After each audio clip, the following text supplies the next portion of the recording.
think it works. That is dead. Looks like it's dead. Yeah, because it should go blue. It's supposed to wigwag. Yeah, it's supposed to wigwag. Oh well. That style of grade crossing signal was used until the late 1940s. I think they started making it around. The signal was found in a backyard in Tuscadero. It was. That's funny.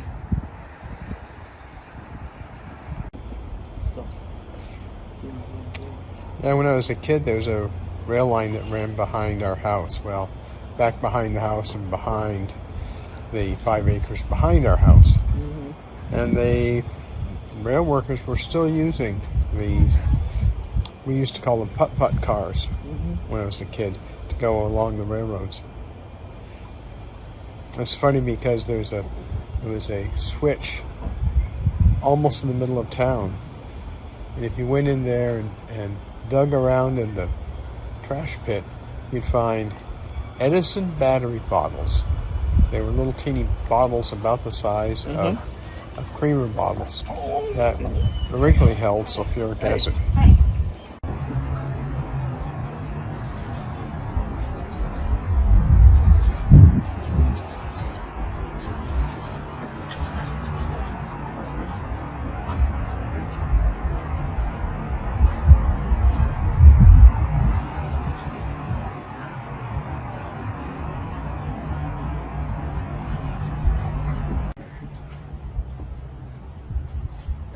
You wanted to know about my question? This car was built in 1920 and the Santa Fe as a cafe lounge car. In 1959, it was sold to a private individual who placed it into tour train service. In 1972, it was sold to Gordon Crosswaite for use as a non-railroad owned private car. It then traveled primarily in California and was donated to the museum by Mr. Corthwaite in 2006.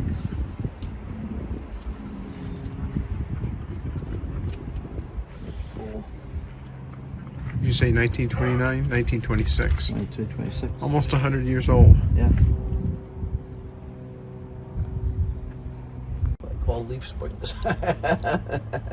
Timken bearings. Yeah. Still in production, but not for those big bearings. Well, they might make them for something else. Oh, there's a duppy back there. Okay. You need to sit.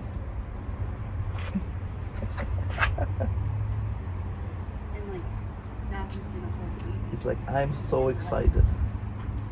The mom really kind of can, but the mom needs to. Oh, thank you.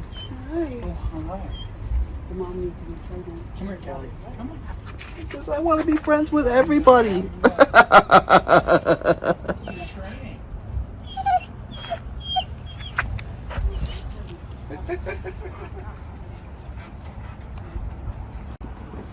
Yeah, cabooses fell out of favor in the 1980s in the U.S. because an awful lot of the accidents that happened to rail workers happened on cabooses because the slack in the cars would be taken up on acceleration, so the end of the train would start off with a big lurch, and when it was stopping it was the reverse. So there were an awful lot of signalmen on cabooses that were injured badly when they were thrown against the bulkhead of the caboose or against the back door of the caboose.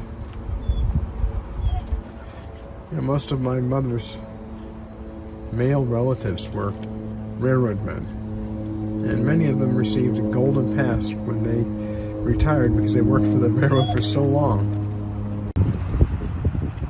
U.S. Army Camp, Roberts, Plymouth. What's the one?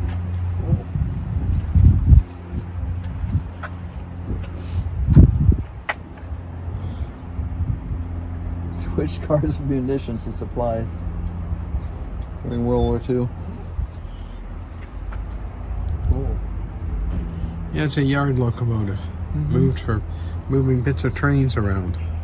This one was used by the Army to move munitions during World War II.